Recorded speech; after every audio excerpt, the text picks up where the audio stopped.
1, 2, 3, 4, 1, 2, 3, 4, 1, 2, 3, 4, 1, 2, I love counting, whatever the amount. Hello everybody, the Law and Gnome is here, and welcome to another 10 for 12 for November, and it's definitely a good one because it's going to be my second collaborative video, and I'm collaborating today with a YouTuber who I have known for quite a number of years. I think maybe about 3, possibly almost 4 years. That's insane. Her name is TeenofLittleHollow, and I discovered her because I had just found a whole bunch of people that were interested in Harry Potter, but she's just more than considering herself to be a fabled Hogwarts alum, although not necessarily fabled. I'm a Hogwarts alum too, but music, television, book, and film and life appreciator extraordinaire. Someone still learning on how to discover herself, but I really think that she has come into her own. Her presentation and her delivery in her videos is very good, and I'm really glad to know that I have actually been someone who has motivated her to develop her show, and I'm hoping that through this video you will be able to check out her channel, see what she's all about, and hopefully also subscribe, and it'll influence her more to become a very prominent and positive YouTuber in this community. So I'm going to put a link down to her responsive video in the box below, and because of the fact that here in the United States, we've got Thanksgiving, there's always something to be thankful for, and in regards to who I am going into my 5th year as a YouTuber, I want to talk about influential celebrities that I am so thankful that I discovered because of the impact that they put on my life. And we're talking about some celebrities that go back to when I was very, very young, maybe 2 or 3 or 4 years old. It just shows you that way back in the day there were so many people that influenced me to find my calling and my passion towards giving my opinions on pop culture. So, we're going to start off with number 10. Number 10 is a YouTuber. And he's not someone that anyone's really spoken about in a while because he hasn't made a video in a while, but he hasn't really made many videos that much. His name is Matt Harding. You probably know him from his videos, Where in the Hell is Matt? He's just this guy that does this stupid little dance all over the world. But that's what makes him so inspirational. Back in the mid-2000s, when I actually discovered his channel and I saw that he was basically going all over the world just doing something so simple as a dance. This is a guy that literally had to do nothing to see the whole world, all because he got so many hits on a YouTube video. That was inspiration in itself. He has shown up on many news talk shows, and now he's settled down, but his videos are still so memorable, and there are still so many people who are seeing them for the first time, and it's just amazing to know that something so simple can sometimes drive you to do something very extraordinary and bring positivity to a lot of different people. Number 9 is a sports figure. It's Gary Carter. Unfortunately, he's no longer with us. He passed away just a few years ago, but I still remember when I first saw Gary Carter. That was when I loved the catching position in baseball. I loved all the gear. I wanted to be a catcher, and when I did play softball with friends in my late teens, early 20s, I actually was the catcher, but he was also one of those very positive sports figures, especially in the 1980s and 1990s. He never really got caught up into any crazy controversy. He was such a positive face, and of course one of the most well-known and most beloved New York Mets, which is the team that I love, but unfortunately, we always wonder why bad things happen to good people, and unfortunately he got this brain tumor that just didn't go away, and he's gone now, but the kid will always be remembered in my heart as a baseball fan, as a Mets fan. I even have a Mets jersey custom-made with his number and name on the back. Number 8 is Walt Disney. Yes, the king of animation. That's pretty much the reason why. A guy who basically realized that I can make something out of nothing just by putting a pen to paper and through the magic of film making this little animated character come to life. And that, of course, was Steamboat Willie, now known as Mickey Mouse. And look at what it has spawned. An incredible empire, from movies to theme parks, to every different kind of merchandise possible, and this company, while it has shown a lot of hardships at a certain point in time, it has grown beyond anything that we could imagine, with things like Pixar, run by the great guru John Lasseter, and now over the past couple of years acquiring Marvel Entertainment and Star Wars. I mean, Disney can do no wrong. Even though there is some controversy in regards to his attitude towards certain ethnic groups in this world, it doesn't matter. It's like the whole situation with Michael Jackson. Forget about everything that happened on the outside and focus on the fact that what he did was animation. And that is why Walt Disney is such an influential figure in my life, because I adore animation. Number 7 is Steven Spielberg. Yeah, as a Star Wars fan, I could have put George Lucas on this list, but I chose not to because Steven Spielberg is something a little bit different. The reason why is just because of the fact that he is behind not just his own movies, but he's also behind other major directors who went on to be very well-known names. I mean, he's the producer for the Back to the Future trilogy. He gave life to Robert Zemeckis, who is the director of those 3 films, and Back to the Future has a major impact on my life, but you know that already. But also for children. He is responsible for some of the most incredibly educationally funny cartoons of all time. Tiny Toon Adventures, Animaniacs, Hysteria, just to name a few.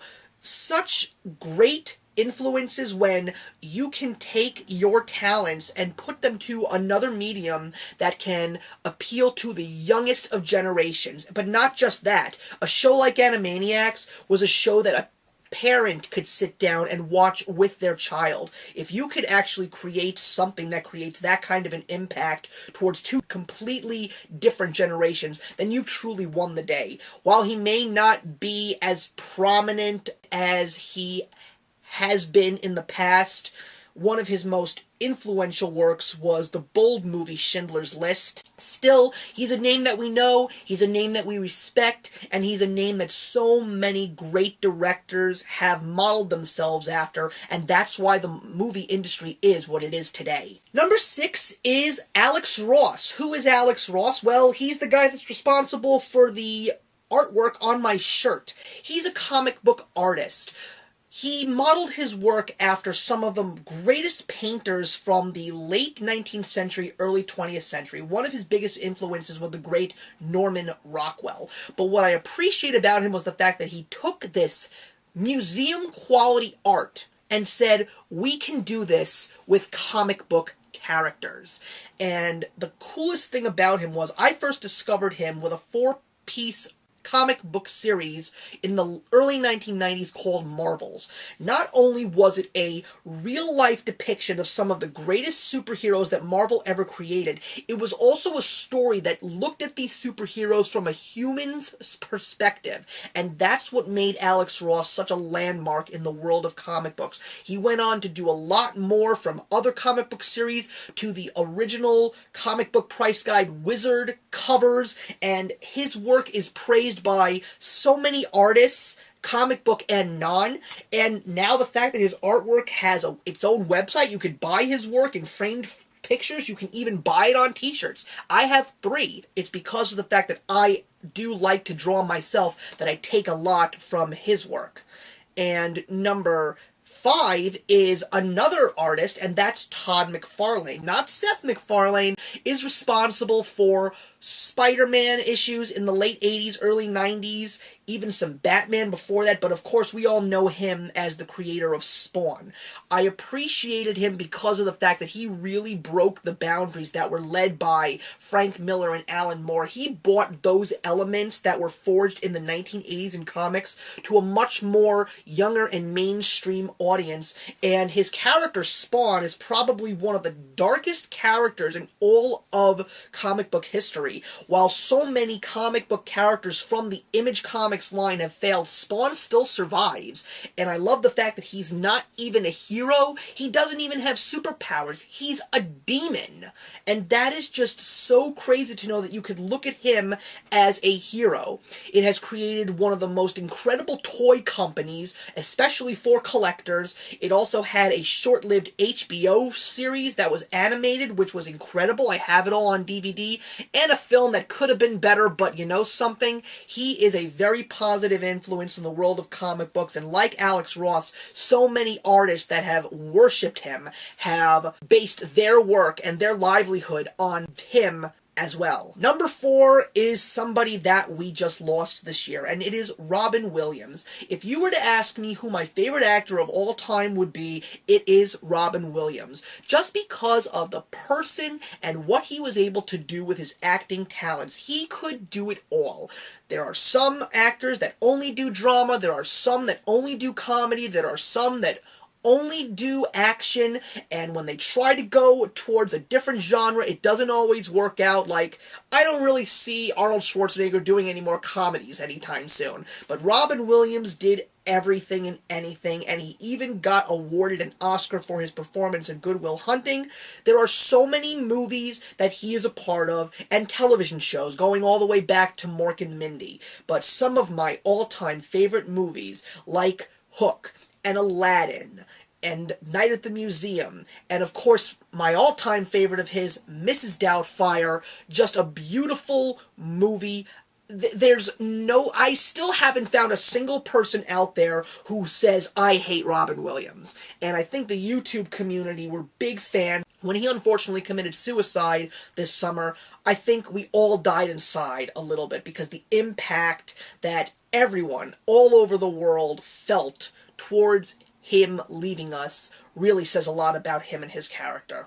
Number 3 is LeVar Burton. How many people can say, I became a Star Trek fan because I watched Reading Rainbow?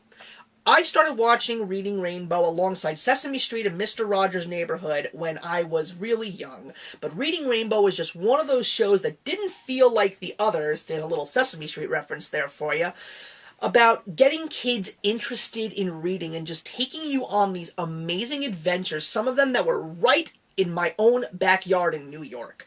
He was such a positive guy. That's one of the few things that I appreciated. I give him a lot of props because I bring a lot of what he did for children to YouTube and what I do for all people that watch my show. I just want people to be inspired, and that's what LeVar Burton did. He was an inspirational person in my life. Of course, I saw him in Star Trek, and I loved what he did this past summer with the Kickstarter program to revitalize Reading Rainbow in a whole new light, just so young children could read. Yes, there's business involved in it, but still, there's nothing wrong with putting children first, especially when it comes to education, and to let their imaginations run wild opening a book.